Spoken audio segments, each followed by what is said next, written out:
the transcript of the meetings. And then, in the scholarly community, we have theories, the kind of questions that we ask about what is the pattern of behavior that we see across time, across space. So as we study foreign policy decision-making. So sometimes we look at particular cases. Sometimes we look at, can we see trends over time or patterns? Then you bring it with the practitioners that bring the experience and expertise from being in the room. And in many cases, and what I found to be in the conversation with Hillary is that many times we're focusing on similar questions, but we have very different language or the way that we think about or talk about it, if you're a scholar versus if you're a practitioner. But many times there's a big disconnect between the scholarly community and the policymakers about what are the right set of questions, how do we need to think about it. And so the gaps are very important to explore, and this is what we were doing. We wrote the book because there was no collection of essays of the current state of what we know, what we think we know, what we don't know, that brings both the scholars and the academics. And in particular, if you look at the literature and the scholarship on the role of psychology and how much that explains foreign policy decision-making, how much the psychology of the individuals in the room drives those decisions, and why it is that we keep getting surprised by the behavior of our adversaries. And we keep getting it wrong. It's the policymakers, sometimes it's the intelligence community. So what is the source of that? And if we want to really understand that, the answer is not, is not in rational choice and hyper-rationalist expectations. That actually what fails us again and again. But it's in our inability to really either empathize, to put ourselves in the shoes of the others, or understand our own biases, beliefs, and misperceptions. And there is a really interesting body and growing body of literature, starting with my own mentor, Robert Jervis, but the work of Kahneman and Tversky on heuristics and judgment that we bring into the analysis. And we show to the students, both in theory, why it matters and how it works, but also how it explains real cases. And this was one of the things that I loved talking to Hillary about, because when we talked about prospect theory for the first time, she went like, oh, wow, that explains so much of how I think about Putin's behavior, or now with Benjamin Netanyahu and so on. So there's just a lot that similarly I think we gain by bringing those insights and focus on the human elements, the patterns and the biases that get us surprised at the end. Give a quick explanation of prospect theory, because I want everybody to go, aha! Well, this is one of the insights that came from the work of Kahneman and Tversky, and the idea is about loss aversion and biases, that when you are in a domain of loss, you are much more likely to run risks to recover losses than compared to when you are trying to, when you're in a domain of gains. And that explains a lot of why we all of a sudden see a change in the pattern of behavior, leaders willing to run more risks to recover losses compared to a situation of gains. And we're talking about this in the context of, if you want to understand the Ukraine, the decision to invade Ukraine, what's driving this, you have to really understand Putin's psychology and the reference point and how it's all about, in his mind, regaining the Soviet empire. You want to understand Benjamin Netanyahu's willingness to run risks after October 7, as opposed to being very risk averse before. That also explains a lot of it. So that's where I think the gist of it, I would say. So, Ambassador Sullivan, it strikes me when we talk about practitioner, you're a practitioner twice over of law as well as of diplomacy. Yeah. And it's fitting that you are here particularly because this is the David A. Morse lecture, which is done in the memory of David A. Morse, who was a lawyer, a practitioner, as well as a public servant, and internationalist. So a loyal member of CFR, I should say. So give us your perspective from a practitioner. Yeah. And as I'm listening to the dean, she's talking about how we go into a situation assuming rational.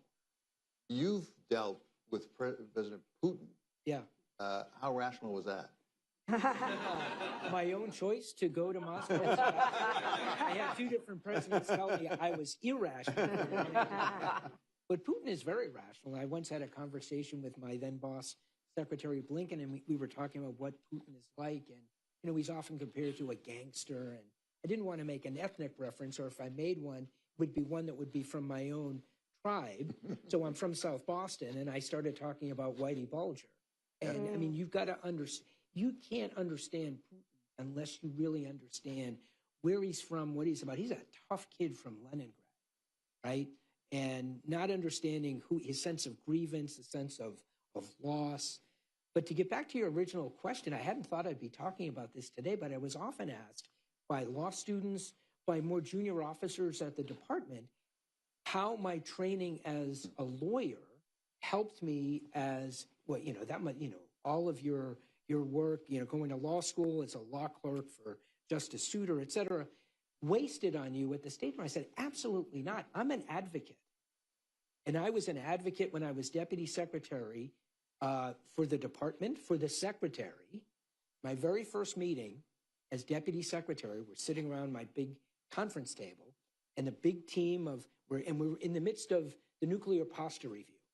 Very complicated issues, and we're working through them and what the department's view is. And somebody at the table, we're talking about what the department's view is. And someone said, yeah, that's the department's view, but I'm pretty sure I heard Secretary Tillerson say the opposite.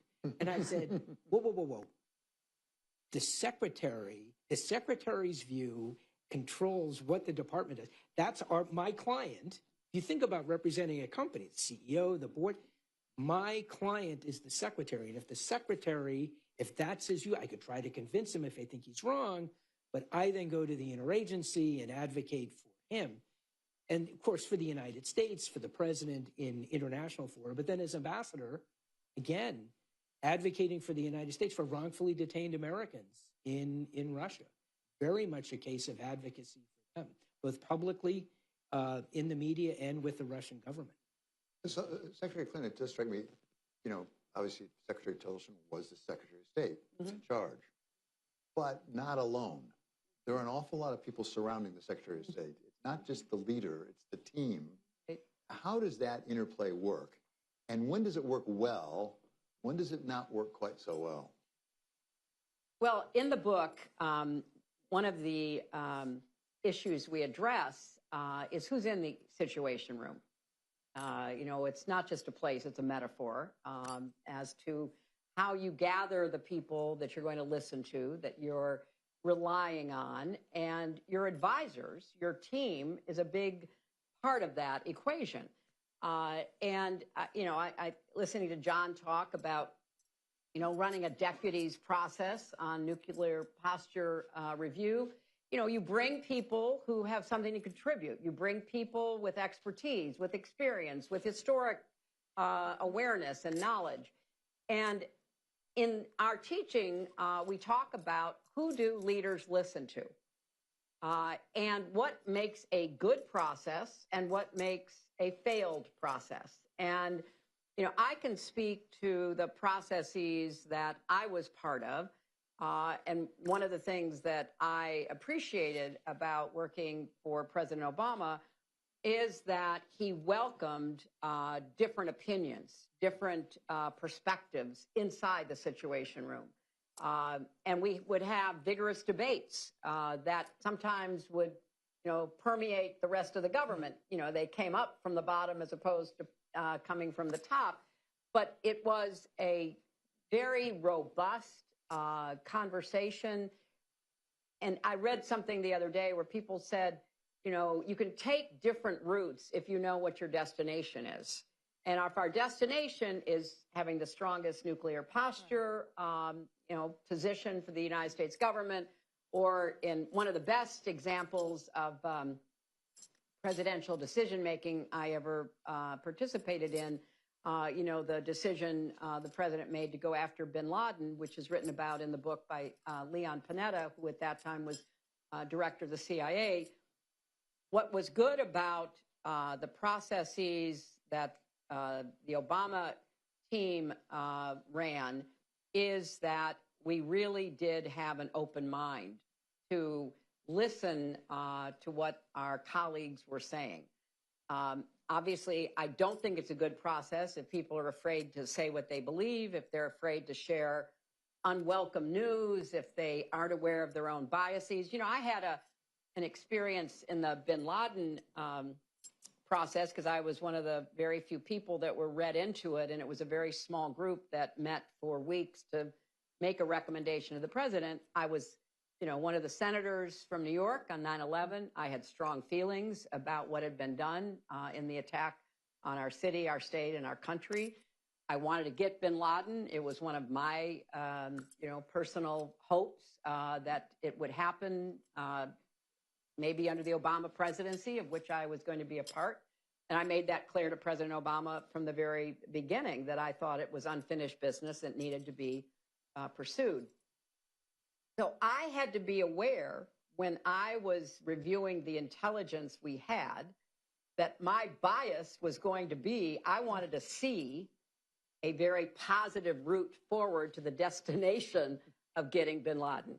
So when the red team on the intelligence came back and said, we think there's a 40 to 60% assessment as to whether this compound in Pakistan is housing him, you know, that's not 90, not even 80. And so I had to be aware of my bias in favor of action, my bias in favor of, you know, going after the person who had ordered the murders of, you know, 3,000 human beings in our city. So it was, you know, I wasn't as conscious of that and all of the psychological profile of decision-making that, you know, Karen has studied and that others have provided a lot of research data about. But we had a very vigorous debate in that room because there were people with different experiences. You know, Bob Gates had been the deputy director of the CIA when President Carter sent the helicopters in to try to rescue the hostages in Iran, and it was a disaster. And so he's sitting at that table thinking, I am not going to be part of recommending another action that results in the death of Americans, that results in embarrassment. So he carried that with him. We had the chairman of the Joint Chiefs and the, you know, deputy chair. They had all of this great technology, Predator drones, cruise missiles. Why would we risk American, you know, military personnel if we could just drop a Predator drone on that compound? Well, then we wouldn't know if we got him, but we wouldn't risk any losses. So this was the kind of really open debate that went on for hours that we had to work our way through and then, you know, individually make a recommendation to the president. But it went to the kind of decision-making that I thought at the time was exactly what was called for. And now having taught the course and actually read the syllabus, I have a better understanding of why what was done was the right way to do it. And speaking for myself, good job. Thank you. Osama bin Laden, that was a good result. But that's an example, Ambassador Sullivan, that's an example where it's our goal. We want to make sure we take out Osama bin Laden, right? Right. What about when it's the other side's goal? Like, for example, just to take one at random, President Putin in Ukraine, where there's a threat assessment. There's a major theme through the book is threat assessment. What goes into that? Right. Where can it go wrong? Did we get the threat assessment wrong when it comes to Putin in Ukraine? Certainly President Zelensky, as I recall, late on was saying, we don't think he's coming in. Yeah, and Zelensky subsequently explained that by saying, well, what did you want me to do? Say that the country's going to fall apart when the Russian military comes in? I mean, instill panic? So he was in a difficult place himself. But on the one hand, the intelligence community, which is Secretary Clinton knows much better than I, rarely comes to a consensus on any particular issue, whether it's the Havana syndrome or you name it. But on what Putin was going to do to Ukraine starting, and this was as of the end of October, beginning of November of 2021, there was consensus. We knew what he was going to do. And I went with Ambassador Burns when he met with Putin and with the senior Russian leadership. It's one thing to know and to see the facts, but it's another thing to internalize it and say, this is going to be a catastrophe. We're going to have to deal with this. We're trying for months to talk the Russians out of it. And the Russians, in real time, it was occurring to me, this is sham diplomacy. They are just giving us a stiff arm. They're pretending to negotiate with us. They're reading from prepared talking points. They're making outrageous demands. They handed me 2 draft treaties in mid-December of 2021, only in Russian, and said, we want a U.S. negotiating team in Geneva in 2 days to negotiate these. Why? Why is there a crisis? You understand how long it's going to take me to get these translated so the president and the Secretary of State can read them? And you want to negotiate? And if you go back in history and you look at the crisis diplomacy, for example, that Hitler used in the summer of 1939, it's the same thing. You create a crisis. He did it with the Sudeten crisis. The Sudeten crisis was a crisis because Hitler created it. Ukraine was a crisis because Putin created it, and then imposed outrageous deadlines and demand satisfaction, claiming that if he's not satisfied, it's an existential threat to the Russian Federation. And what do I back that up with? The largest stockpile of nuclear in the world. So Dean, Other than that, it was. It went just fine. It went just fine. So, Dean, you have done the academic work, threat assessment. What goes into threat assessment? Where does it go wrong? How can you try to get back on track? What do you learn from that? So, I've done the work, and it's a big part, as you said, of what we teach and what's in the book. So we talk about threat assessment as having several components, but let's simplify the capabilities and intention. My first book was, what are the common biases that policymakers, exist when policymakers try to understand the intentions of an adversary? And what are the common biases that the intelligence community makes? And we see this pattern again and again. Take, for example, the idea of what I mentioned before, mirror imaging. The idea that you would tend to think about the adversary thinking in exactly the same way that you do, right? This inability to empathize, put ourselves in the shoes of the other. There are a lot of different, and so we go through the different kinds of patterns and biases that we tend to see that make us, misunderstand and misperceive the intentions of the adversary. And we also talk in the book about the role of emotions and how much they affect, in a way that we don't even understand, how much they affect and shape our willingness to take risks, the way that we choose what course and action to pursue. And if you look at October 7th, for example, and threat assessment in the context, we don't talk about it as much in the book. But obviously, as we all know, these are exactly the same pattern of behavior and biases that the Israeli intelligence and policymakers failed because it was a set of, or a conception or a set of beliefs that nobody questioned, and we can go on to why nobody questioned it, that repeated itself, exactly 50 years after the previous major intelligence failure of 1973.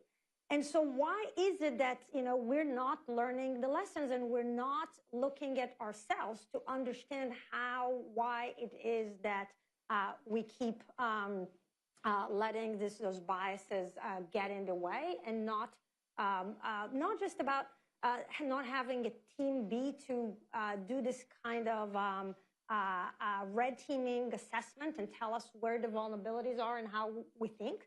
But the process, there's just not enough of a debate about the underlying, the fundamental assumptions that are all, our foreign policy is built upon. And that's what happened in Israel. It happens in the United States repeatedly. And that's when we are asking our students at the end of the class to write a postmortem as a group. Take a decision. It doesn't matter at the end if it was a failure or a success, but we want them to focus on the process. Do we see the kind of debate, the kind of discussion, the kind of examining and re-examining our assumptions and beliefs? And what happens if, what happens as a result? And it's beautiful to see what the students come up with. And sometimes we have great processes at the end result in a failure. That's okay too. That happens too, but that's part of the process. Okay, Clinton, for some reason, I can't imagine predictability has come into the national discourse in recent days. And you and the dean have written recently in the New York Times Yes, about the role of predictability Yes. in foreign affairs. And in fairness, as I was reading it, I thought, well, Nixon did write in his memoir that he thought there was a role, he wanted there to be some percentage, but the Soviets at that point thought he might just be nuts. Yes. Right. Because it just kept him off guard. Yes. So tell us about your theories about predictability, when it's good, when maybe it's overrated. Well, we did. We wrote a piece that was in the Times a few weeks ago about the over-personalization of foreign policy.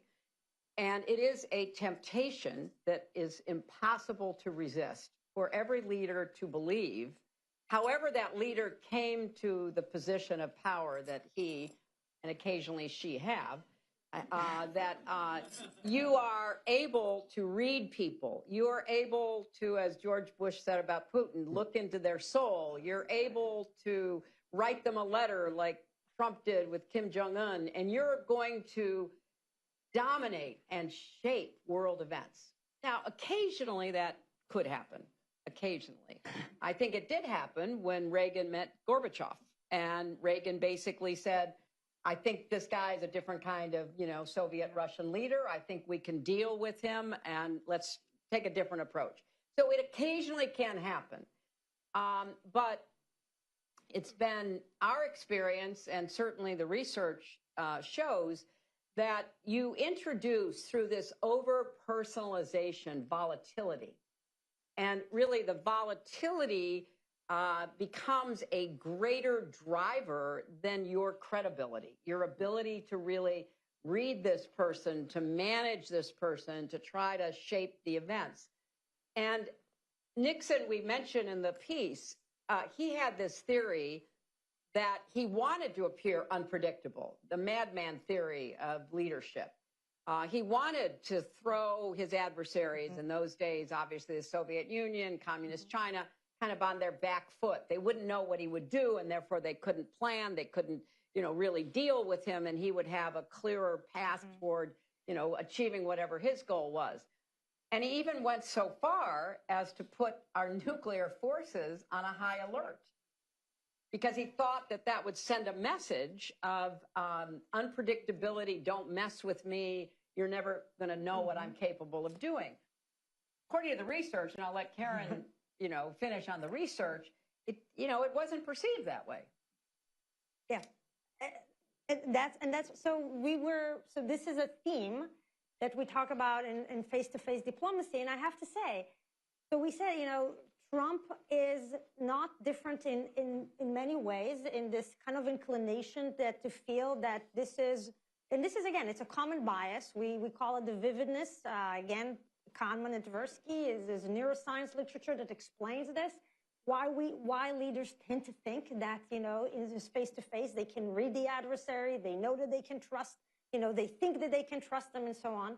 And so in many ways with Trump, we see this on steroids in some ways. So, and there's not necessarily a strategy attached to this face-to-face diplomacy in the way that we saw this with Nixon.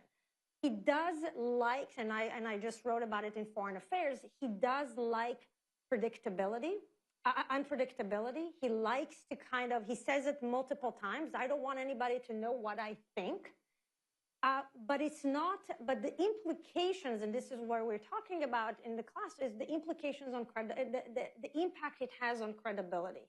And because credibility relies on this idea that there is predictability, that there is the idea that, you keep your promises, you keep your assurances, there's understanding of what to expect.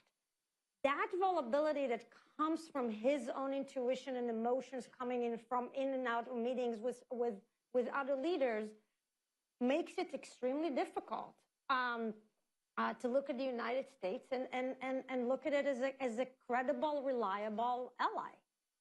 And that is, in the long run, maybe in the short term, he can claim some victories. But in the long term, in the long run, we're losing U.S. credibility, which will make U.S. foreign policy much, much costlier in the future. I have just two questions before you all have to ask questions. So think of them right now.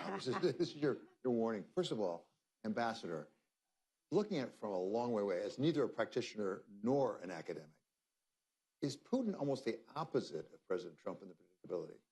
Isn't Putin actually quite predictable in his behavior and what he's going to do, whereas President Trump is not? Well, and it's not just President Trump. I think it goes back decades in the United States.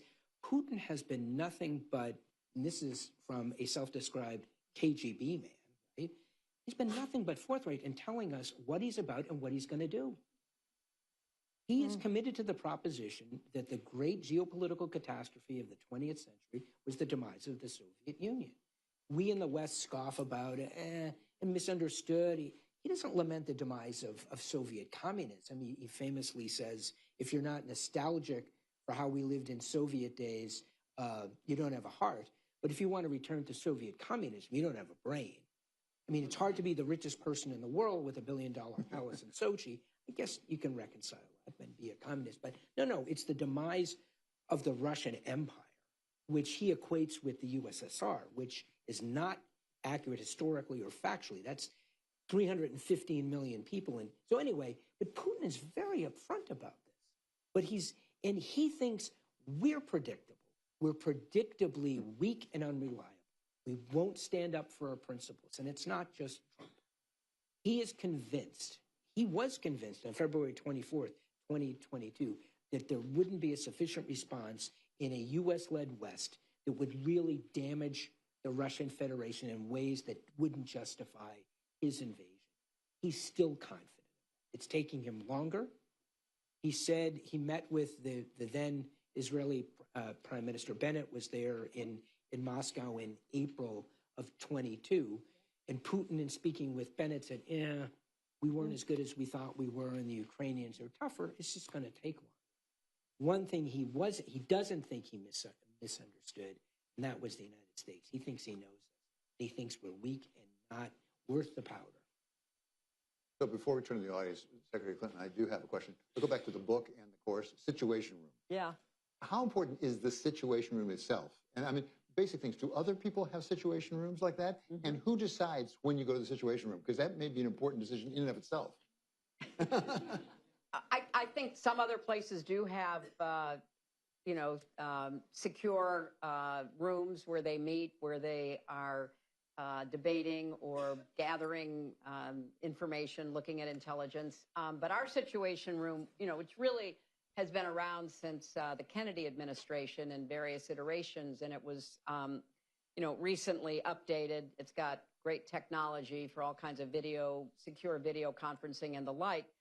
And again, I can only speak from, my experience, although George Stephanopoulos wrote a book, The History of the Situation Room, and he talks about different presidents and how they used it. And, he says that, like, for example, President Johnson was in there, like, all the time. We used it for not just what were called principal meetings, namely secretaries and heads of various agencies, along with the president and the vice president, but for deputies meetings, for other kinds of policy discussions that would then either be decided at that level or brought up to, the next level for a decision. So the Situation Room was not only used for crises like whether we go after bin Laden or not, but after the Haiti earthquake, how do we respond to something as devastating as that, for example? Does President Obama surge troops into Afghanistan shortly after he's elected? He said that was a good war. Does that mean he's going to put more troops in? The Defense Department wants more troops. I mean, those are the kinds of issues. What are we going to do to respond to the Arab Spring? Do we call for Mubarak to step down or not? I mean, there's just a lot that happens in the Situation Room. And because you have access to video conferencing, you can, talk to the ambassador in Moscow, find out, what he thinks, or turn on TV and find out what Al Jazeera is saying about the Arab Spring. You can, gather a lot of information.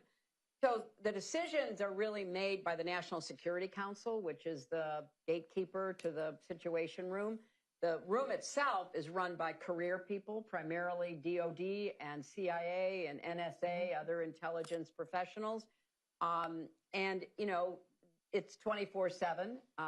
It's a constant hub of information coming in. If a plane is attacked in Turkey, you know, that will get to the Situation Room, and that will then be conveyed to, you know, the NSC and maybe to the president. So it is a place. Now, when we traveled, we often had makeshift Situation Rooms, which usually consisted of tents in hotel rooms with ambient noise to try to, you know, interfere with microphones pointed our way, but to try to keep cameras from picturing us or any material that we were reading. We would sometimes huddle in limousines after they'd been screened and searched for any kind of listening or video devices. So, you know, but the actual Situation Room obviously is in the basement of the White House, and that remains the kind of, you know, the hub of all sorts of activity. And, you know, maybe we'll find out how this administration is or isn't using it, but, you know, presidents have used it in different ways over the last, you know, X number of years since the Kennedy administration. They have a signal chat. They have signal chat. So my perception from the first 3 years of the Trump 45 administration was we would have to drag the president out of the Oval to President Trump. And it was because he just loved being in the Oval. It was bright. He could sit behind the Resolute desk. And being in the Situation Room, at least, I guess it's been remodeled since, but I haven't been in the newly remodeled one, but being down in the basement, no windows, he was, you know, he was not as John, enthusiastic. I've always wondered, because I know when I used to get my CIA briefing, and I'd get, you know, the PDF, the presidential PDB, the presidential daily brief. You know, they would tell me in my house I had to get briefed, you know, behind closed doors with drawn drapes, with, you know, no potential for microphones, which can pick up sound from a long distance, you know, long distance cameras. I mean, so you know, the Oval has a lot of glass. Absolutely. Absolutely. Just but saying. But it's his stage, and he's behind the Resolute desk. He decorated it. Yep. It is pretty. It is pretty. Okay, so I've enjoyed it enough. It's time for you to have some fun. Yeah, so just, there's a lot of fans. We have microphones, right? We have microphones here? So here. Okay, so why don't we just pick here, right here. Gentleman with the glasses, right there to your right, 2 in. Please identify yourself. This is on the record for everyone. And also, we welcome questions from the virtual audience, too. But please go ahead. Thank you very much. Raul Gallegos from Morgan Stanley. First of all, thank you so much for speaking to us tonight. My question is for Secretary Clinton. We've seen an military escalation in the Caribbean right now. And we've seen that the Trump administration has also advanced legal argumentations to declare drug trafficking organizations terrorist organizations and to target specific individuals as well, sort of laying the path for us to engage the way, say, we've done in Yemen, right? So my question to you is, given the math in Congress right now, the fact that pushback hasn't seemed to be that great, what are the realistic obstacles in the path of President Trump sort of engaging, and do you see that happening, say, in Venezuela on sort of with a thinking of regime change? Could everyone hear that question? Thank you. No? It's about the Caribbean and President Trump escalating in the Caribbean, and what are the realistic possibilities or impediments to going forward. So this is, because I come out of this business now, I can't believe I do. Hold the microphone up to your mouth, everybody. It's a tip. But go ahead.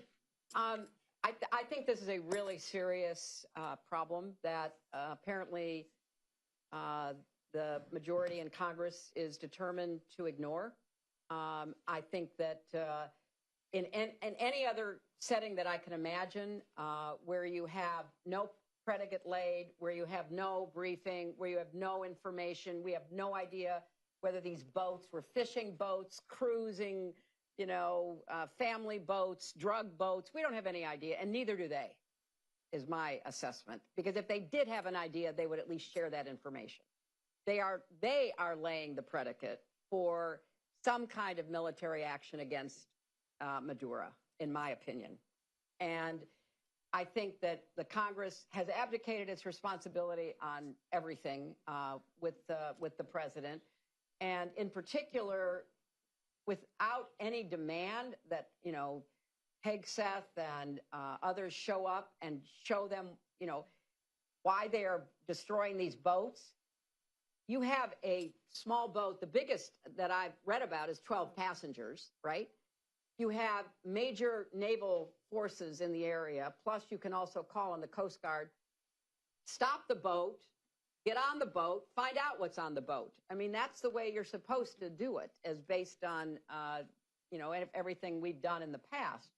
But I do think that there seems to be a desire on the part of the administration to confront Maduro. And maybe their thinking is that if they, blow a lot of these boats out of the water and they send a message, they can intimidate him into somehow leaving or giving up power. We have to be really careful about this. I mean, I read a very thoughtful piece about Venezuela last week that said it would make Libya look like a normal country after the fall of Gaddafi. There are military forces, militia forces, drug cartels.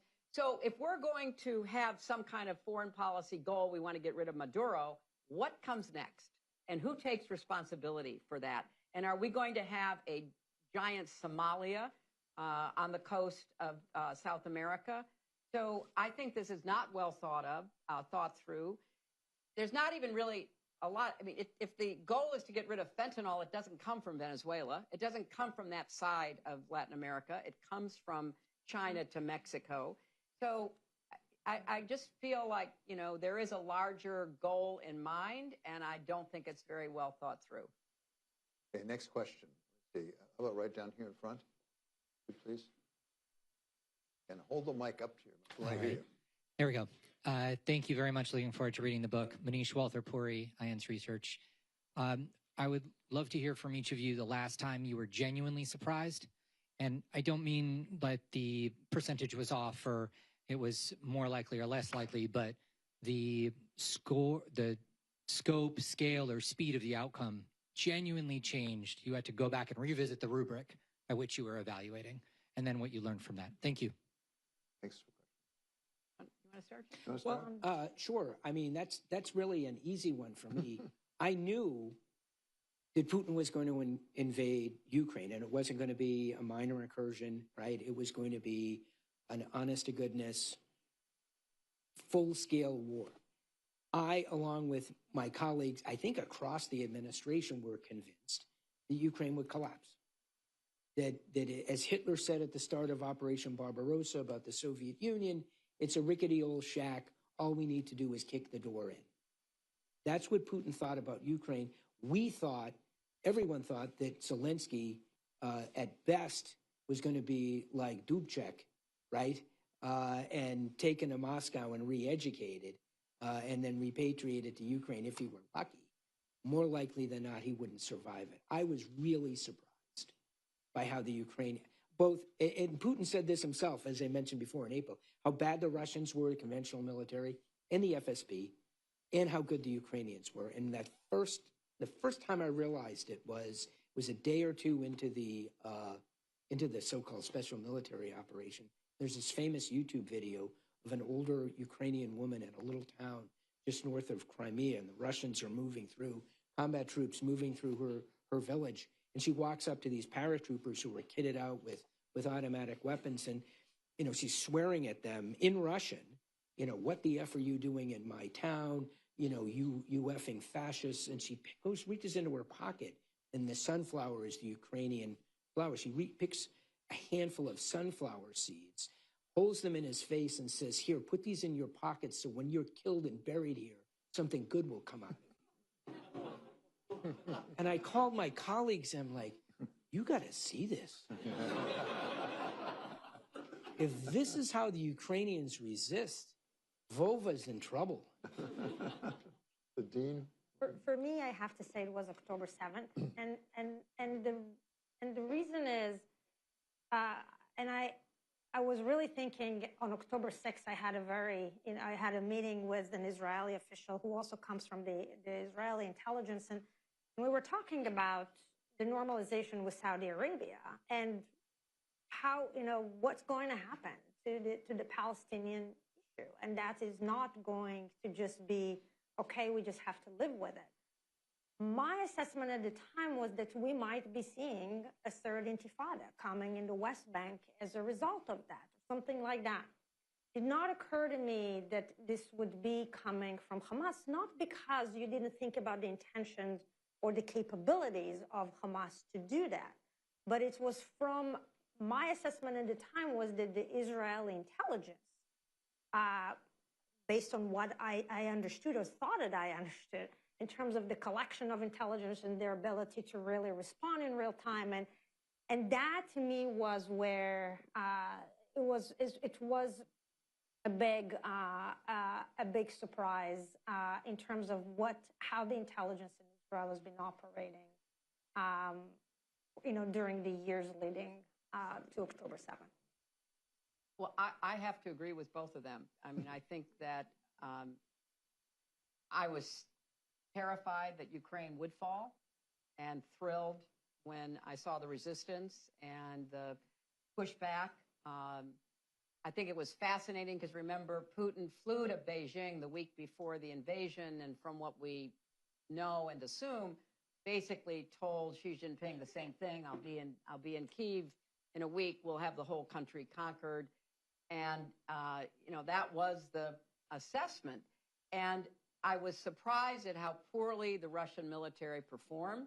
And it just goes to show, do not politicize your military, because you get corruption, you get yes men and women, you get people who forget how to fight because they're too busy looking over their shoulder to see who's going to promote them and take care of them. And that's the story of the Russian military. The second big surprise was October 7th. And what I didn't know is what I learned from Karen, who served in the IDF, served in intelligence. And among the many lessons she had learned was what happened with the Yom Kippur War.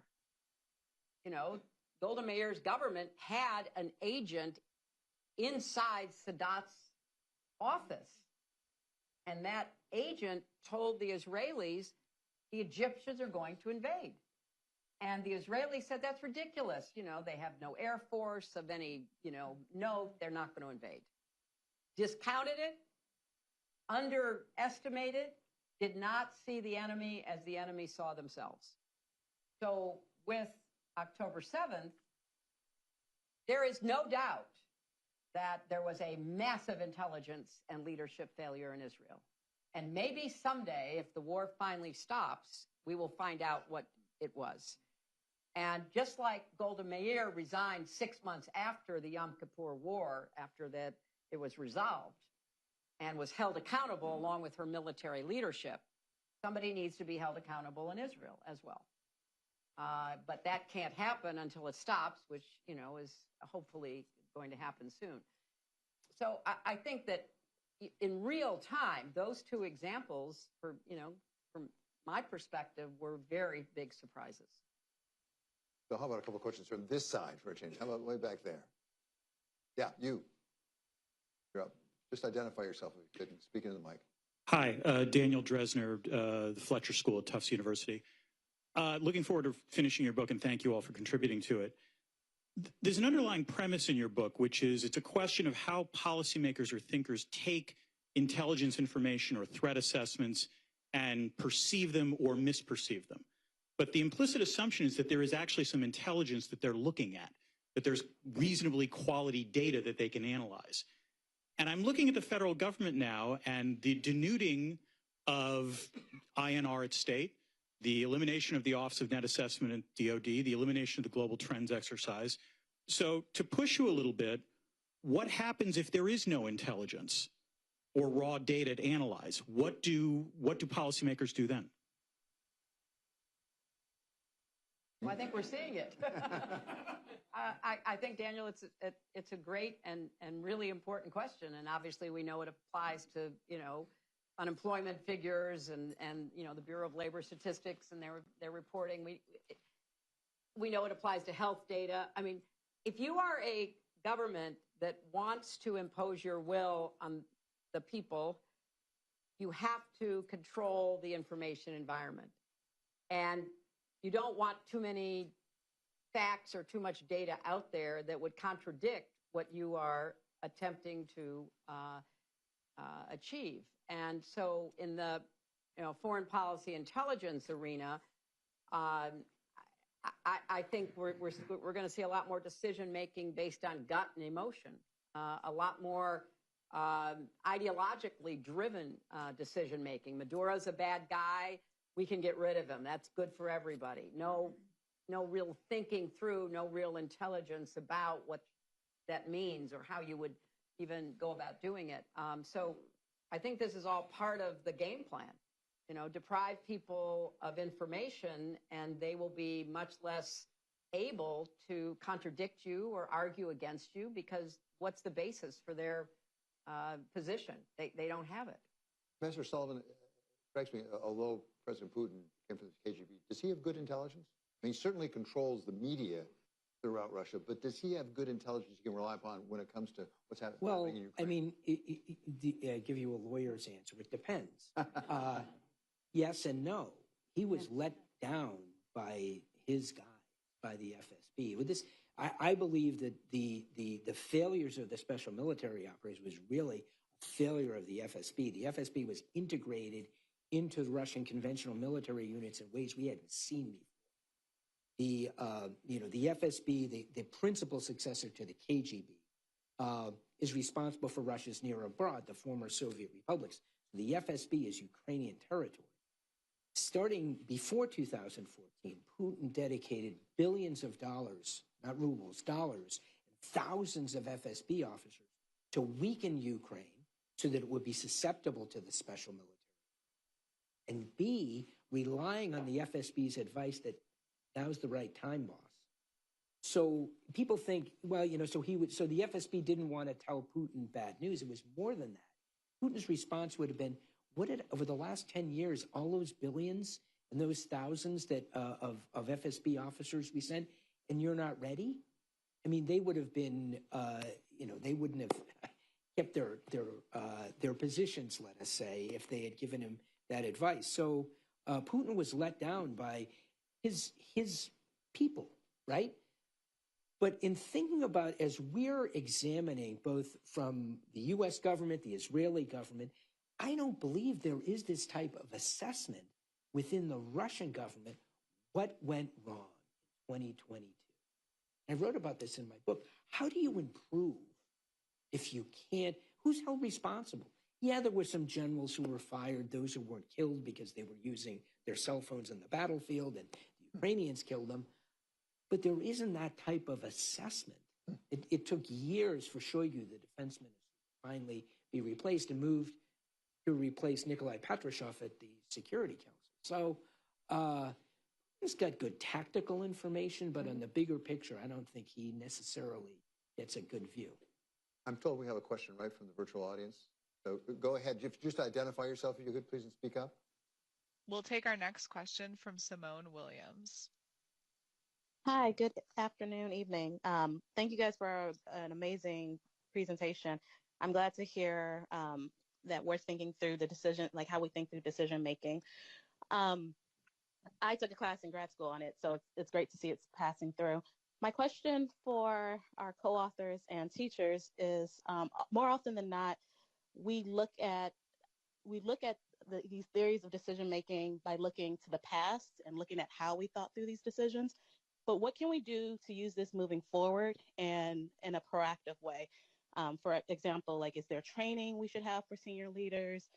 Are there other ways we can use these tools to help advance and improve our decision making? Thank you. I think that's what you do. Well, I think so. Look, I mean, in our world, I think both the scholarly community can and should do more, and I think both policymakers can and should do more. And I'll explain what I mean. For us, the community of scholars who write about decision making and foreign policy, many times we write as academics to the academic community. The way we write it, the way we publish it, the way we are in our own world in an ivory tower, and it's very convenient and very easy. But what we say and what we do is really important. And it's important today more than ever because the questions on foreign policy and everything else are quite complex. And because we have a unique advantage of going into looking at it from the past and thinking about the implications for the future. So we in academia, and this is what we do this in the policy school, and this is a big part of what we do at SIPA, is to produce things that are academically relevant and that engage with the world, engage with policymakers from across the political spectrum and say, here's what we can offer based on evidence and data and whenever it is also science. So I think we need to do more. Policymakers, on the end, and going back to Daniel's question, they have to be willing to invite us in and to engage and to understand that they don't know everything and that might be biased and that there is a way for the communities to work together because they cannot do it all. Even the State Department today, they are not equipped and not under Biden and not now to handle everything that is happening in the world and do this long-term strategic analysis and assessment and planning for different things. So there is a lot of room for more people to be part of the process and bring their expertise. So that's how I'm thinking about as two communities. And in terms of training, yes, sometimes training work. I think that I see this with our students. When you teach them about biases and decision-making, you become more aware of it. It doesn't eliminate it, but you're just more aware of of what it is that is really at the back of your mind, driving your analysis, what information you pay attention to, what information you don't, and why. So that's by teaching and talking about it, we become more aware. It's never going to eliminate the problem. Okay, I think we have time for about one more question. We want to come right down here in front.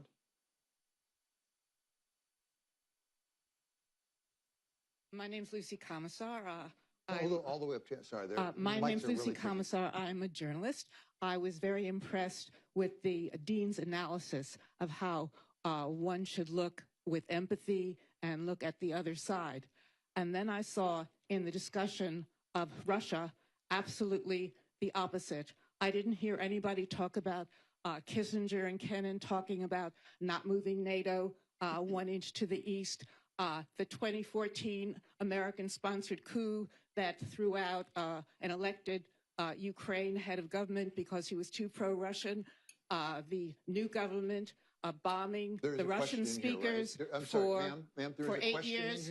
And then Ambassador, Sullivan's utter misstatement of Putin, who said that let me finish, that the Soviet Union, anybody that wanted it, that talked about it being collapsed, that it was a tragedy, but anybody that wanted to have it come back had no brain.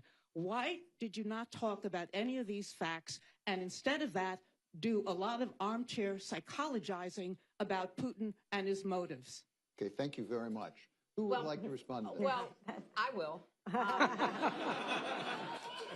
First of all, I reject the premise of your question. I think you have gone into a lot of misstatements.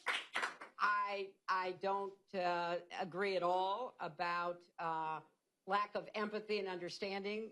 Both John and I have spent a lot of time with Putin trying to understand, and what we finally understood is that he wants to destroy the West and destroy the United States. And you may disagree with that. You may have a more benevolent view of what he did, invading, first of all, making up Chechen war, invading Georgia, invading Ukraine twice, threatening his neighbors, being Assad's air force. I could go on and on. So you have your view. I do not think it is the view supported by history, and certainly not the view of what we're seeing today. I would commend to you, if you're willing to read it, a recent study out of the University of Munich talking about what if Putin could win. Because there's no doubt with his latest drone activity and what he's trying to do to intimidate everybody from Poland to Romania to Denmark to Italy, he is sending a message that you had better back off from supporting Ukraine, a free and independent country that has every right to chart its own sovereign future, just like Poland did joining NATO, just like Estonia, Latvia, and Lithuania did joining NATO.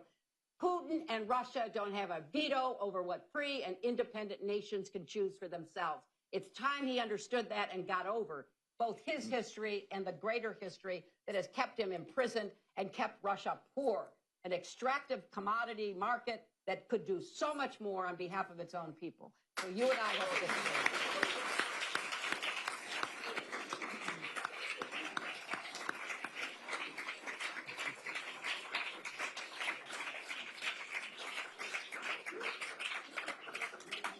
And I will add only that I am so happy for the Council and for the United States of America where we can have this sort of discussion go on. Absolutely. There are a lot of places in the world we could not have had this sort of discussion, which is only beneficial.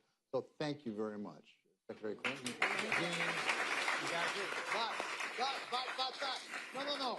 Most important, copies of Inside the Situation Room, the theory and practice of crisis decision making are available for purchase right out there.